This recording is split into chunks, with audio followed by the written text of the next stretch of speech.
اب آپ حضرات کے سامنے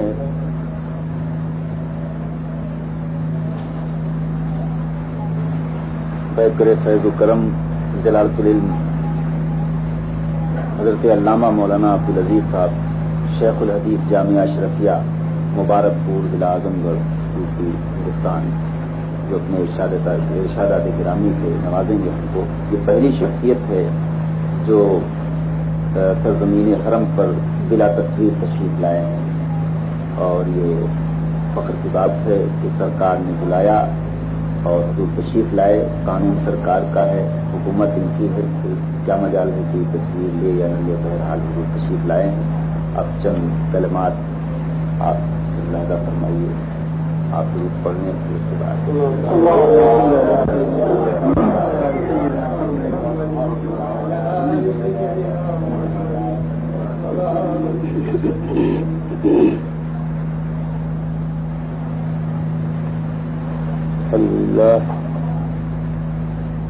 الحمد لله نحمده ونستعينه ونستغفره ونؤمن به ونتوكل عليه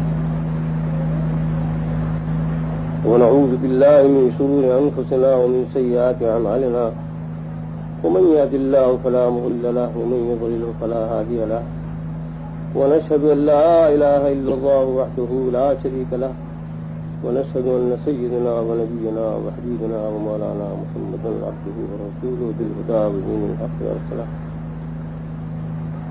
أما بعد فأعوذ بالله من الشيطان الرجيم. بسم الله الرحمن الرحيم.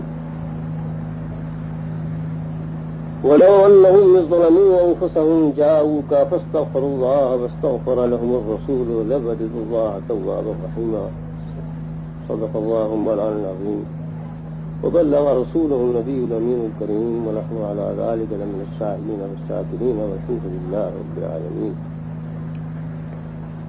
اللهم صل على سيدنا ومولانا محمد وعلى آل سيدنا ومولانا محمد وبارك وسلم.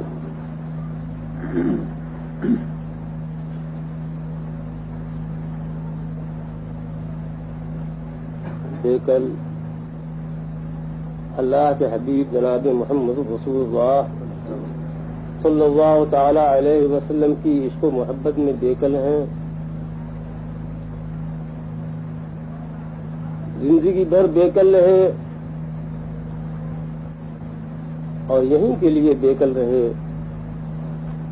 حاضر ہوئے اللہ کے حبیب سید عالم جناب محمد رسول اللہ صلی اللہ تعالی علیہ وسلم نے کرم فرمایا اور انہی کی مہربانیوں نے مجھے بھی وہ مقام ہے, یہ وہ جگہ ہے کہ میں شرعی روشنی میں آپ کو یقین دلاتا ہوں کہ وہ مقام زمین پر تو کیا ہوگا, آسمان پر نہیں ہے. اللہ کے حبیب سید عالم جناب محمد رسول اللہ صلی اللہ تعالی علیہ وسلم کو پروردگار عالم نے وہ مرتبہ علیہ عطا فرمایا ہے, وہ منصب کبریٰ عطا فرمایا ہے, وہ قدم پاک دیا ہے کہ وہ قدم پاک جب زمین پر پڑ جائے تو وہ زمین عرش سے افضل ہو جائے. ایک اختلافی مسئلہ ہے, آپ یاد رکھیے گا. علماء کے دو گروہ ہیں. ایک گروہ کہتا ہے مکہ مکرمہ افضل ہے, دوسرا کہتا ہے مدینہ طیبہ افضل ہے. دلائل اپنی جگہ پر ہے. ایک فقہ کی کتاب حنفی مسلک پر در مختار نہایت مستند بڑی معتبر کتاب ہے. صاحب در مختار اس مسئلے کو بیان کرتے چلے جا رہے ہیں. یہ اختلاف مسئلہ ہے, یہ خلافی مسئلہ ہے. کچھ علماء کہہ رہے ہیں مکہ مکرمہ افضل ہے, کچھ کہہ رہے ہیں مدینہ طیبہ افضل ہے. چلے جا رہے ہیں بیان کرتے ہوئے.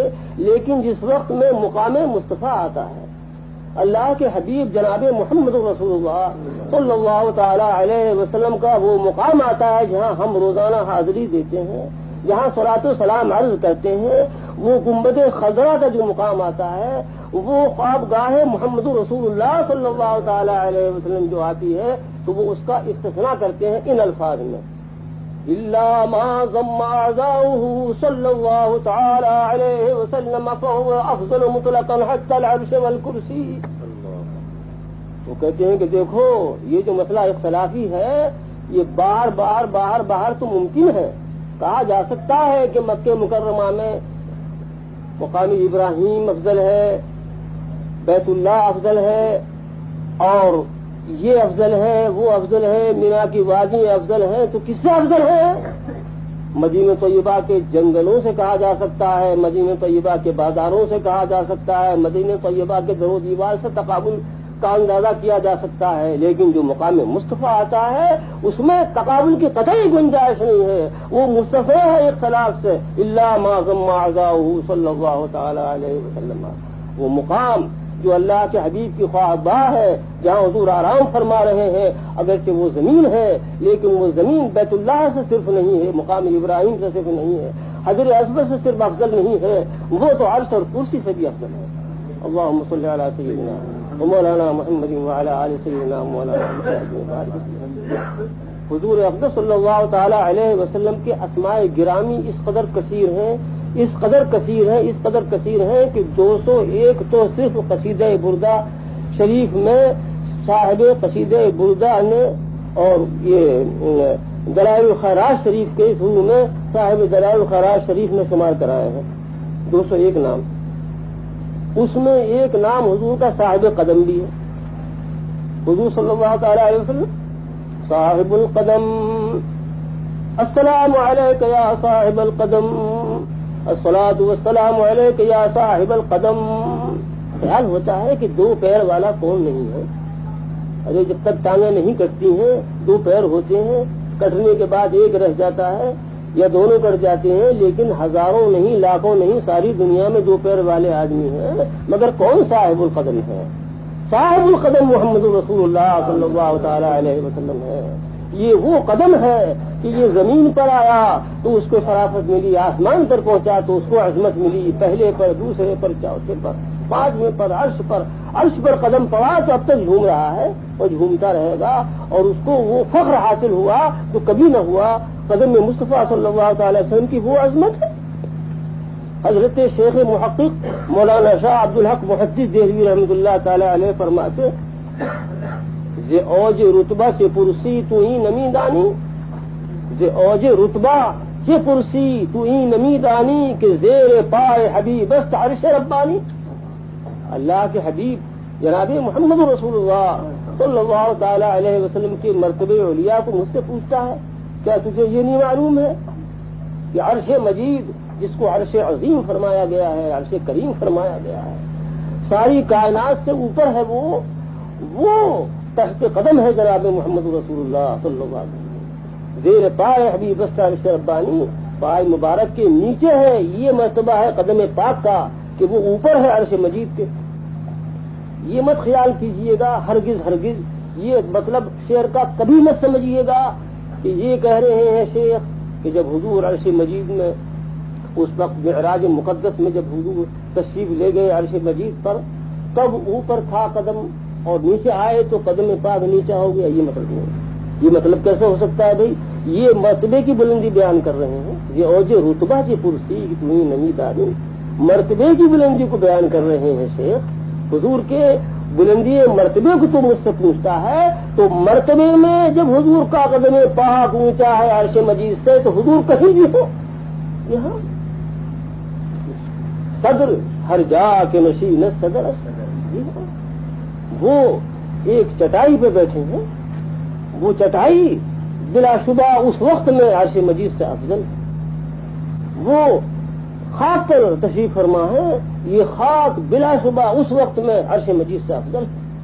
اگر عرش سے پوچھے کوئی کہ تو عرش رہنا چاہتا ہے کہ تو فرش بننا چاہتا ہے، برشرطے کہ تجھ پر تشریف فرما ہو جناب محمد رسول اللہ صلی اللہ تعالی علیہ وسلم، تو عرش کہے گا کہ میں بجائے عرش کے فرش ہونا مانتا ہوں، منظور کرتا ہوں، میرے اوپر تشریف رکھیں جناب محمد رسول اللہ صلی اللہ تعالی وسلم۔ ارے بھائی یہ مت سمجھنا کہ حضور کو معراج ہوئی، براق پر سوار ہوئے تو حضور کو معراج ہوئی، حضور بیت المقدس تشریف لے گئے تو حضور کی معراج ہوئی، آسمان اول پر تشریف لے گئے تو حضور کی معراج ہوئی، دوم سوم ساؤ حضور کرسی پر تشریف لے گئے معراج ہوئی، عرش پر تشریف لے گئے معراج ہوئی۔ نہیں بھائی، یہ بات نہیں ہے۔ معراج ہوئی حضور کو تو معراج نے بتایا کہ معراج کا کیا مرتبہ ہے، جبریل علیہ السلام نے بتایا کہ معراج کیا ہے. انہوں نے جب آئے اور دیکھا کہ حضور آرام فرما رہے ہیں، اللہ تبارک و تعالیٰ کا حکم ہے کہ لاؤ محبوب کو، اور محبوب خواب ناز میں ہے، تو کیا کیا ہے جبریل نے؟ سبھی جانتے ہیں جو جبریل علیہ السلام نے کیا ہے. جبریل علیہ السلام نے یہ کیا ہے کہ اپنی پیشانی کو پائے اقدس سے ملا ہے. اللہ کے محبوب جناب محمد رسول اللہ صلی اللہ تعالی علیہ وسلم کے قدم پاک سے اپنی پیشانی کو ملا ہے حضرت جبریل علیہ السلام نے. تو حضرت جبریل علیہ السلام نے اس معراج میں یہ سبق دیا ہے کہ تیری معراج محمد تو ہے قرب معبود، تیری معراج محمد تو ہے قرب معبود، اور میری معراج کے میں تیرے قدم تک پہنچا. اللہ کے حبیب جناب محمد رسول اللہ صلی اللہ تعالی علیہ وسلم کے قدم پاک تک جس کی رسائی ہو جائے اس کی معراج ہو جائے. اللہ کے حبیب کی معراج تو قرب معبود ہے. یہ سب ان مقامات کی معراج ہے جہاں جہاں پر حضور تشریف لے گئے ہیں. براق پر سوار ہوئے، براق کی معراج ہو گئی. بیت المقدس تشریف لے گئے، بیت المقدس کی معراج ہو گئی. آسمان اول پر گئے، اس کی معراج ہو گئی. دوم پر تشریف لے گئے، اس کی معراج. جس سے ملاقات ہوئی اس کی معراج ہوئی. محمد رسول اللہ صلی اللہ تعالی علیہ وسلم کی معراج تو وہی ہے کہ جبریل بتا رہے ہیں کہ تیری معراج محمد تو ہے قرب معبود، اور میری معراج یہ کہ میں تیرے قدم تک پہنچا. سبھی جانتے ہیں کہ انسان کے پیر سے لے کر کے اور جتنے بھی اعضاء ہیں سب میں سری افضل ہے، سر افضل ہے، سر افضل الاعضاء ہے. اسی لیے شرعی عرف بھی ہے اور یہ بھی عرف ہے، سر بول کر کے پورا آدمی مراد لیا جاتا ہے. سر اس لیے کہ سر مدار زندگی ہے، اگر سر نہ ہو تو آدمی زندہ نہیں رہ سکتا ہے. سر کاٹ دیا جائے ختم ہو جائے گا. ہاتھ کاٹنے سے زندہ رہتا ہے، پیر کاٹنے سے زندہ رہتا ہے، اور اعضاء کاٹ دینے سے زندہ رہتا ہے، لیکن سر کاٹ دینے سے زندہ نہیں رہتا ہے. تو سر افضل الاعضاء ہے. تو سر ملا ہے قدم پاک محمد رسول اللہ صلی اللہ تعالی علیہ وسلم سے. حضرت جبریل نے یہ بتا رہے ہیں کہ جبریل کا مقام جب ختم ہو جاتا ہے تو قدم پاک شروع ہوتا ہے جناب محمد رسول اللہ صلی اللہ تعالی علیہ وسلم. یہ وہ ارض مقدس ہے، مدینہ طیبہ کی وہ پاک گلیاں ہیں، مدینہ طیبہ کی وہ پاک زمین ہے، مدینہ طیبہ وہ مقام ہے کہ یہاں پر پروردگار عالم کی رحمتوں کی بارش ہوتی ہے، اور یہیں سے چھینٹا پڑ جاتا ہے، دائیں طرف بھی بائیں طرف بھی ادھر بھی ادھر بھی. سارے عالم کو یہیں سے فیض ملتا ہے، رحمت بڑھتی ہے اور بڑا بڑھتا ہے. رحمت للعالمین جناب محمد رسول اللہ صلی اللہ تعالی علیہ وسلم کا ان کا مقام وہ ہے کہ وہ جو نہ تھے تو کچھ نہ تھا، وہ جو نہ تھے کچھ نہ تھا، اور وہ جو نہ ہو تو کچھ نہ ہو. جان ہے وہ جہان کی جان سے جہان ہے. حضرت بیکل نے اسی سے شروع کیا تھا کہ یہ بزم مصطفیٰ ہے. میں کہتا ہوں کہ یہ بزم مصطفیٰ ہے. ارے ساری کائنات بزم مصطفیٰ ہے، اوپر بھی بزم مصطفیٰ ہے، نیچے بھی بزم مصطفیٰ ہے. تھا کیا؟ کچھ نہ تھا. کان اللہ ولم یکن معہ شیء، اللہ تھا اور کچھ نہ تھا. جب پروردگار عالم نے اپنی ربوبیت کا اور اپنی قادریت کا، اپنی معرفت کا اظہار فرمایا تو اپنے محبوب جناب محمد رسول اللہ صلی اللہ تعالی علیہ وسلم کو پیدا فرمایا. یا جابر ان اللہ خلق نور نبی کا قبل الاشیاء من نور. اے جابر، پروردگار عالم نے تمہارے نبی کے نور کو اپنے نور سے ساری کائنات سے پہلے پیدا فرمایا ہے، اور پھر اسی نور سے ساری موجودات وجود بخشا ہے. آدم علیہ السلام کو وجود ملا اور روح تن میں داخل ہوئی، آنکھ کھولی، دیکھا عرش مجید کی پیشانی پر لکھا ہے لا الہ الا اللہ محمد رسول اللہ. جنت کی طرف کی اس کے دروازے پر لا الہ الا اللہ محمد رسول اللہ. کھڑکیوں کی طرف دیکھا تو لا الہ الا اللہ محمد رسول اللہ. فرشتوں کی طرف نظر کی تو پیشانی پر لکھا ہے لا الہ الا اللہ محمد. عرض کر دیا یا اللہ من محمد. ارشاد الہی ہوا ارے آدم ان کو پوچھتے ہو؟ ان کا کیا پوچھنا ہے؟ پوچھتے ہو تو لو سنو. یا آدم لولا محمد لما خلقتک ولا ارض ولا سما. اے آدم، اگر محمد نہ ہوتے تو میں نہ تمہیں پیدا کرتا، نہ زمین بناتا، نہ آسمان بناتا. اسی لیے حضرت شیخ فرماتے ہیں، درود شریف پڑھ لیجیے.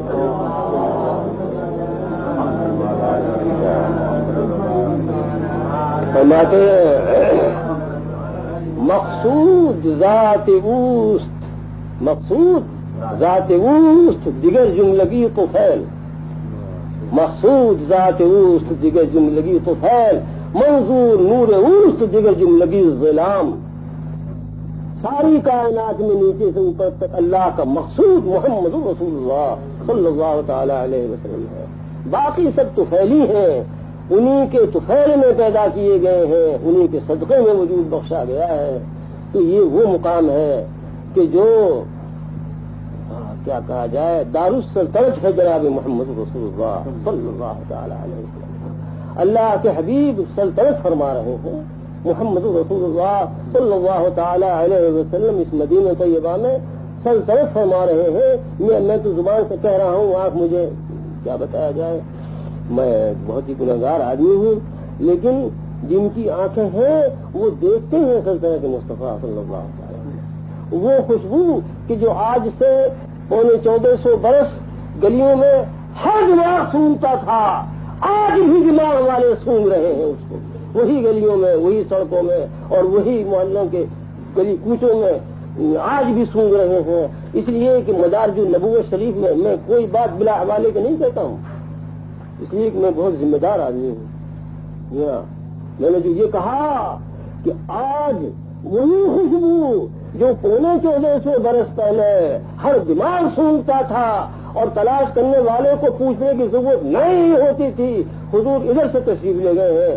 بوئے محمد رسول اللہ صلی اللہ علیہ وسلم رہنمائی فرماتی تھی. جب گزرتے تھے تو راستے مہک جاتے تھے، سڑکیں بس جاتی تھیں، راستے میں حضور اقدس صلی اللہ علیہ وسلم کی خوشبو سے راستہ مہک جاتا تھا. تلاش کرنے والا وہ تلاش کر لیتا تھا کہ حضور ادھر کو تشریف لے گئے. تو اس وقت میں تو ہر دماغ سنتا تھا، لیکن اس وقت یہ مطلب نہیں ہے کہ وہ خوشبو نہیں ہے، لیکن آج اس کے سونگنے کے لیے محبان محمد رسول اللہ صلی اللہ تعالی علیہ وسلم کا دماغ چاہیے. حضرت شیخ فرماتے ہیں مدارج النبوت شریف میں، وہ بدعات ہنوز از در و دیوار مدینہ طیبہ روائے فاحشت کہ محبان بشام محبت نیمو نیند. بدعا فرما رہے ہیں، بدعا کا تعلق قلب سے ہوتا ہے. ہمیں جب استاد نے میزان پڑھائی تھی تو اس میں بدعا ہے، تو انہوں نے بتایا دیکھو وشنو نہیں کہا، وشنو کے معنی سنو کے ہیں، سننے کا تعلق کان سے ہوتا ہے. کان کی بات کا عالم یہ ہے کہ اس کان سے سنی اس کو اتار دیا، ختم ہو گئی بات. بدعا کا تعلق قلب سے ہے. یہ بتا رہے ہیں کہ یہ عقیدہ رکھو، یہ یقین رکھو، یہ اعتقاد رکھو کہ آج بھی وہی خوشبو مدینہ طیبہ کے در و دیوار سے آ رہی ہے. فرق اتنا ہے کہ اس وقت ہر دماغ سونگتا تھا، آج محبان محمد رسول اللہ صلی اللہ تعالی علیہ وسلم سونگتے ہیں اس خوشبو. میں اس پر غور کیا تو میں نے سمجھا نہیں بلکہ مجھے یقین ہو گیا کہ حضرت شیخ نے ضرور سونگی ہے وہ خوشبو. بتا رہے ہیں ان کو بھی کہ دیکھو ذرا عشق کی چاشنی پیدا کرو، قلب میں محمد رسول اللہ صلی اللہ علیہ وسلم کی عظمت کو چکے تو محبت محمد رسول اللہ صلی اللہ علیہ وسلم کی لگاؤ، لو لگاؤ، لو لگاؤ، لگاؤ تو پھر تمہارا دماغ کھل جائے گا. میرے سے آنکھ کھل جاتی ہے، ہماری آنکھیں تو بند ہیں بھائی، لیکن جن کی آنکھیں کھلی ہوئی ہیں ان کا یہ عالم ہے کہ حضرت غوث پاک رضی اللہ تعالیٰ عنہ فرماتے ہیں نظرت الی بلاد اللہ جمعا کخردلۃ علی حکم اتصال. میں نے اللہ کے تمام شہروں کی طرف دیکھا. تمام کیوں کہہ دیا؟ تمام کا لفظ تو بھی نہیں ہے اس میں جو میں نے وہ پڑھا ہے. نظرت الی بلاد اللہ جمعا کخردلۃ علی حکم اتصالی. تو میں ترجمہ صحیح کر رہا ہوں اس لیے کہ جمع کی اضافت استقراق کا افادہ کرتی ہے. بلاد اللہ ہے، بلاد بلد کی جمع ہے اور جمع کی اضافت ہو رہی ہے اللہ کی طرف. تو اللہ کے جتنے شہر ہیں سب کو میں نے دیکھا تو ایسا پایا کہ جیسے رائی کا دانہ ہتھیلی کے اوپر رکھا ہوا ہے. یہ نظر والے دیکھتے ہیں جن کی آنکھ کھل گئی ہے. یہی مدینہ طیبہ ہے، یہی مسجد نبی ہے، یہی ممبر ہے رسول اللہ صلی اللہ علیہ وسلم کا. پوچھ لو ممبر رسول سے، آج بھی وہ ہے. پوچھ لو اس سے اور پوچھو علم والوں سے کہ اسی ممبر رسول پر حضرت فاروق اعظم رضی اللہ تعالیٰ عنہ نے جمعے کے خطبے میں کیا کہا تھا. کیا یہ نہیں کہا تھا کہ یا ساریت والجبل الجبل الجبل کہا تھا اور بلا شبہ کہا تھا. منبر رسول پر کھڑے ہو کر کے وہ خطبہ دے رہے تھے اور خطبے میں انہوں نے یہ فرمایا یا ساریۃ الجبل الجبل الجبل. لوگوں نے تاریخ اور وقت نوٹ کیا، اور جب حضرت ساریہ سپہ سالار لشکر نوحہ سے واپس آئے فاتحانہ شان سے، تو ان سے دریافت کیا کہ فلاں وقت فلاں تاریخ حضرت عمر نے تم نے پکارا تھا، کیا تم نے وہ آواز سنی تھی؟ تو انہوں نے کہا واہ یہ پوچھو آواز سنی تھی. ارے اسی آواز کا صدقہ ہے کہ ہم کامیاب ہوئے، ورنہ ہم تو ایسے پیس دیے گئے تھے جیسے چکی کے دونوں پارٹ مغلہ پستا ہے. کیا بات تھی؟ تو بات یہ تھی کہ پہاڑ ہماری پشت پر تھا، اتنے سے جنگ ہو رہی تھی، اس کا لشکر ہمارے سامنے تھا، ہم بے خبر تھے پہاڑ سے کہ پہاڑ کپڑا کی ٹھکانا ہے، پشت پناہی کر رہا ہے پہاڑ. ہم سامنے کی طرف متوجہ تھے. میرے کان میں آواز آئی تو میں نے دیکھا کہ عمر پکار رہے ہیں. تو انہیں فوراً اپنے لشکر کے 2 دستے کیے، ایک کو ادھر رکھا اور ایک کو ادھر متوجہ کیا. تو ادھر کا لشکر پہاڑ سے حملہ کرنا ہی چاہتا تھا جی. تو اللہ تعالیٰ نے دونوں لشکروں کو فتح دی. کہاں ہے وہاں بھائی پوچھو، پوچھنا بعد میں پہلے اس روایت کے الفاظ سنا دیتا ہوں. 500 فراسخ آیا، 500 فراسخ مدینہ طیبہ سے ملک نہاوند کا فاصلہ 500 فرسخ ہے. ایک فرسخ 3 میل کا ہوتا ہے. 1500 میل پر حضرت عمر رضی اللہ تعالیٰ عنہ نے اسی آنکھ سے دیکھا ہے جو آنکھ اللہ کے حبیب نے کھول دی ہے. حضرت عمر رضی اللہ تعالیٰ عنہ کو جو نور عطا فرمایا ہے محمد رسول اللہ صلی اللہ تعالیٰ علیہ وسلم نے، اس کھلی ہوئی آنکھ سے 1500 میل پر انہوں نے دیکھا ہے. اور میں یہ سمجھا ہوں اس روایت سے کہ یہ بات نہیں ہے کہ 1500 میل تک تو دیکھ سکتے ہیں اور 1600 میل تک نہیں دیکھ سکتے اور 2000 میل تک نہیں دیکھ سکتے. نہیں، یہ تو واقعہ ہے 1500 میل کا. ارے جب آنکھ کھلی ہے اور اس آنکھ کے لیے نہ دیوار حاجب ہے، نہ پہاڑ حاجب ہے، نہ درخت حاجب ہے، کوئی چیز حاجب نہیں ہے، تو 1500 میل یا 15000 میل ہو، وہ تو کھلی ہوئی آنکھ ہے. یہ عالم ہے عرفا کا، جو عارف باللہ ہے، جو ولی کامل ہے، اللہ نے جسے عرفان کی دولت سے سرفرازہ ہے، وہ یہاں بیٹھا ہوا ہے آپ کے سامنے، اور کوہ قاف میں کالے پتھر پر کالا مچھر بیٹھا ہے، وہ اس کی نظر کے سامنے وہ دیکھ رہا ہے کہ یہ مچھر. تو یہ آنکھ وہ آنکھ ہے کہ جو کھل جاتی ہے. تو یہ ہے تو جس طرح سے کہ آنکھ کھل کر کے سب کچھ دیکھتی ہے، دماغ کھل کر کے سب کچھ سونگتا ہے.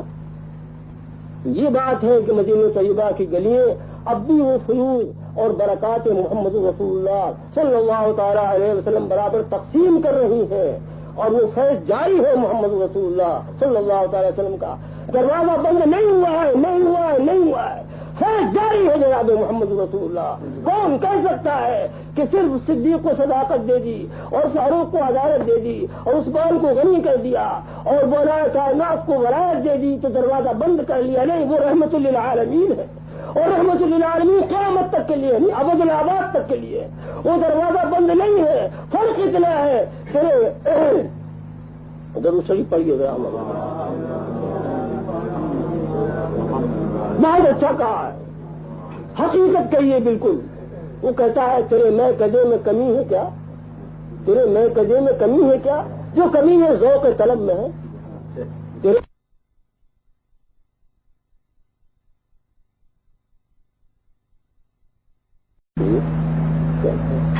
اب آپ حضرات کے سامنے